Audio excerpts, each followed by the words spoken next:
वर्षा प्रकाश टोंगावकर। महान समुद्रः इति कथाहं श्रावयामि।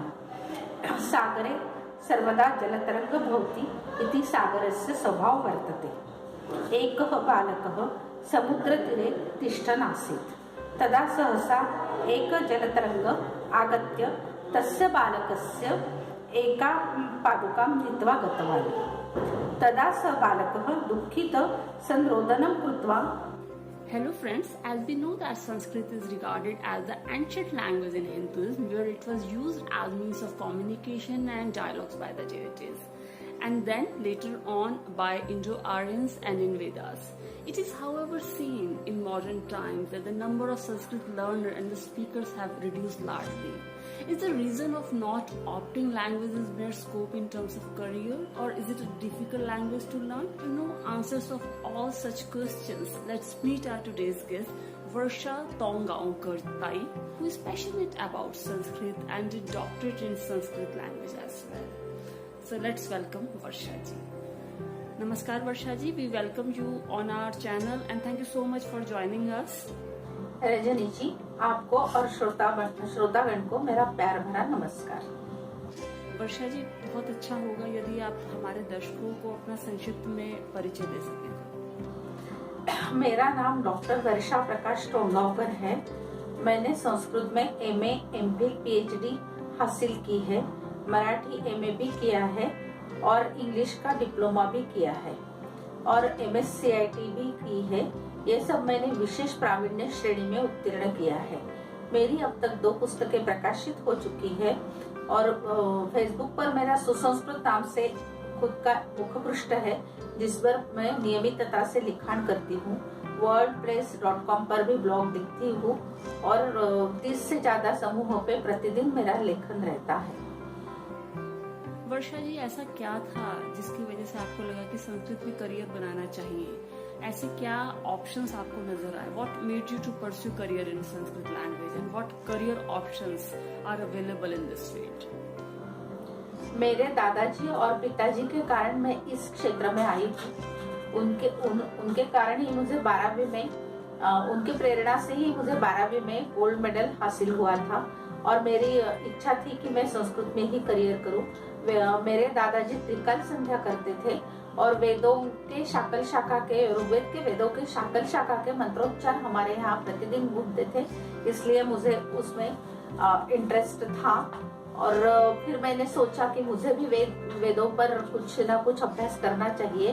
वेदोच्चार स्त्रियों के लिए निषिद्ध जरूर है, पर वेदों का अभ्यास नहीं है, इसलिए मेरी रुचि इसमें बढ़ गई। और दूसरी बात ये थी कि हम लोग बचपन में समिति में जाते थे, वहाँ पे भगवत गीता का पाठ हमेशा रहता था।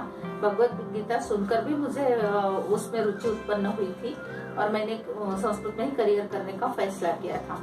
हमारे घर में मेरे दादाजी और पिताजी की हिंदी, संस्कृत, मराठी की एक छोटी सी लाइब्रेरी थी, जिसके कारण प्रतिदिन हम लोग किताब पढ़ पाते थे। वो किताबें पढ़ कर भी संस्कृत की तरफ रुझान हुआ। संस्कृत भाषा में करियर करने की प्रेरणा मुझे कैसे मिली, ये मैंने आपको बता दिया। अब इस क्षेत्र में क्या और करियर के लिए कौन से संधि उपलब्ध है, ये बताने के लिए मैं मेरा अभ्यास और अनुभव से कुछ लिखी हूँ, वही मैं आपको पढ़कर सुनाती हूँ। संस्कृत भाषा सभी भाषाओं की जननी है। आधुनिक युग में जो करियर संधि उपलब्ध है संस्कृत में, वो इस निम्न प्रकार। संस्कृत भाषा में शिक्षा लेने के उपरांत विविध विभागों में संधि उपलब्ध है, जैसे कि गुरुकुल, पाठशालाएं और विश्वविद्यालयों में शिक्षक, अध्यापक की नियुक्ति। आयुर्वेदिक औषधि निर्माण कंपनियों में आयुर्वेद का शिक्षण प्राप्त करने के पश्चात जो कि संस्कृत भाषा में है, आयुर्वेद वैद्यकीय व्यवसाय के लिए संस्कृत आवश्यक डिग्री है। बीए, एमएस आदि हासिल करने के लिए संस्कृत शिक्षा अनिवार्य है। और उसी में औषध निर्माण जो विभाग आता है आयुर्वेद का, उसके लिए भी संस्कृत का ज्ञान आवश्यक है। पौरोहित्य की अनेक शाखाओं के लिए मंत्र शिक्षण जो केवल संस्कृत में है आवश्यक है। शुभ और अशुभ दोनों हमारे जीवन आवश्यक कर्म है, जिसे हम 16 संस्कारों के नाम से जानते हैं, वह सब संस्कृत में ही उपलब्ध है। आकाशवाणी और दूरदर्शन पर वृत्तवाचन तथा अन्य कार्यक्रमों के निर्माण हेतु संस्कृत आवश्यक है। व्यावसायिक संस्कृत पत्रकारिता, पुस्तक प्रकाशन तथा बिक्री, हस्तलिखितों का भाषांतर तथा अन्य भाषाओं में भाषांतर, राज्य तथा केंद्रीय प्रशासनिक सेवा में संस्कृत विषय अभ्यास के लिए उपलब्ध है। योग शिक्षक, जो योग शिक्षक तो आजकल अत्यावश्यक हो गया है। योगा का प्रचार प्रसार पूरे विश्व भर में हुआ है। 21 जून ये नरेंद्र मोदी ने विश्व योगा दिवस के रूप में मनाने को कहा है और उसके लिए योग शिक्षक की आवश्यकता है, जो हमारे संस्कृत से ही प्राप्त होता है। राम कथा तथा भागवत कथा वाचक, वास्तुशास्त्र और वास्तु विज्ञान में भी अच्छा करियर है। संशोधन क्षेत्र, MBA में मैनेजमेंट के लिए भी संस्कृत है। कौटिल्य अर्थशास्त्र लेकर आप मैनेजमेंट की अच्छी शिक्षा हासिल कर सकते हैं और उसके बलबूते पर आपको अच्छी नौकरी प्राप्त होती है। कंप्यूटर के लिए भी आजकल संस्कृत आवश्यक हो गया है। वर्षा जी, हम जानना चाहेंगे ऐसी कौन सी चैलेंजेस थी जो आपने फेस करी और आपके हिसाब से भारतीय सरकार, इंडियन गवर्नमेंट क्या कर सकती है इस भाषा को प्रमोट करने के लिए, संस्कृत भाषा को प्रमोट करने के लिए, जो हमारी अपनी भाषा है। मेरे पति Shri Prakash टोंगावकर bank of India में ऑफिसर के पद पर कार्यरत थे और अभी निवृत्त हो चुके हैं।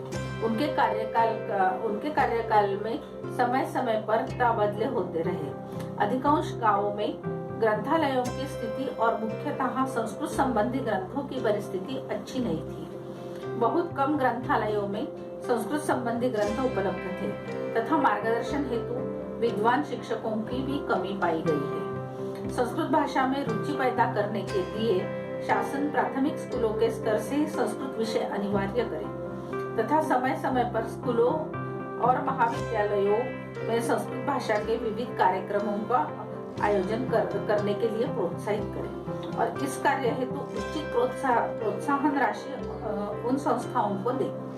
संस्कृत भाषा वृद्धि के लिए अध्यापकों और विद्वानों का समय समय पर सम्मान करें। शैक्षणिक संस्थाओं के ग्रंथालयों में तथा शासकीय ग्रंथालयों में उत्तमोत्तम ग्रंथ सहज प्राप्य हो। आज के संगणकीय युग में संस्कृत ग्रंथ भंडार डिजिटल फॉर्म में उपलब्ध कराए, जो कि आज के युवा वर्गों के लिए आवश्यक है। संस्कृत संशोधनकर्ताओं के लिए विशेष रूप से अनुदान दे। गुरुकुलों को सुव्यवस्थित रूप से चलाने के लिए निधि उपलब्ध कराए। पूरी छुट्टियां इस साल लोगों ने अपने घर में ही बिताई है। ऐसे माहौल में हमें सिर्फ संस्कृत ही बचा सकता है या संस्कृत ही एकमेव आशा स्थान है। वो कैसे? तो वो ऐसे कि संस्कृत का जो आध्यात्मिक विभाग है वो हमारे कोरोना के इस माहौल में हमें शांति प्रदान कर सकता है। तो हमारा जो गणपति अथर्वशीर्ष या दुर्गा सप्तशती का दुर्गा कवच, ललिता सहस्त्रनाम, विष्णु सहस्त्रनाम या जो भी हमारे जो स्तोत्र है वो सब अगर हम हमारे फैमिली के साथ मिलकर पढ़ेंगे या बोलेंगे तो उससे हमें एक अलग से शांति मिलेगी। और दूसरा जो है वो भी उपाय हमारे ऋषि मुनियों ने हमें पुरातन काल में ही बताकर रखा है।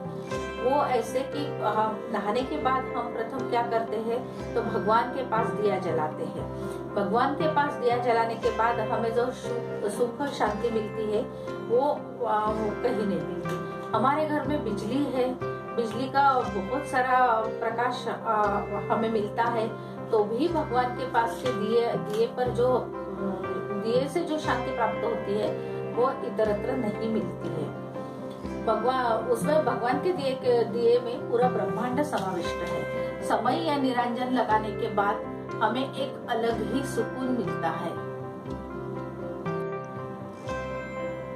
अंधेरा होने के बाद भी हम भगवान के पास दिया जलाते हैं। वो दिए पर, भगवान के पास जलाए हुए दिए पर हम हमारे पूरे परिवार के साथ अगर अपने मन से एकाग्र हो जाए तो हमें शांति मिलती है। किसी भी संकट से लड़ने के लिए प्रेरणा भी मिलती है। और यहाँ पर मैं आपको खास करके लक्ष्मी पूजन की याद दिलाना चाहूंगी। लक्ष्मी पूजन करते समय या दिवाली में हम पूरा घर रोशनाई से दिए से जगमगाते हैं, लेकिन भगवान के पास मिट्टी का तेल का दिया ही जलाते हैं और घी का निरंजन ही जलाते हैं। ऐसा ही हमारा संस्कृत है जो हमें दीपस्तंभ की तरह प्रेरणा देता है। आप दुनिया की कोई भी भाषा सीख लो, पढ़ लो, लेकिन जब आप संस्कृत की तरफ मुड़ते हैं और उसका जो ज्ञान भंडार है, उसमें भरा हुआ जो ज्ञान भंडार है खास करके, वो आप जब पढ़ने लगते हैं, आपको समझ में आता है, तो आपको एक शांति, सुकून मिलती है। इसीलिए संस्कृत का महत्व है आज के कोरोना वायरस के इसमें भी। धन्यवाद। Thank you so much, Varsha ji, for guiding us and sharing your knowledge. We wish you all the best. Thank you so much. आपने मुझे आपके चैनल पर आने का अवसर प्रदान किया, इसके लिए आपका और आपके चैनल का हृदय से धन्यवाद। Thank you guys for watching.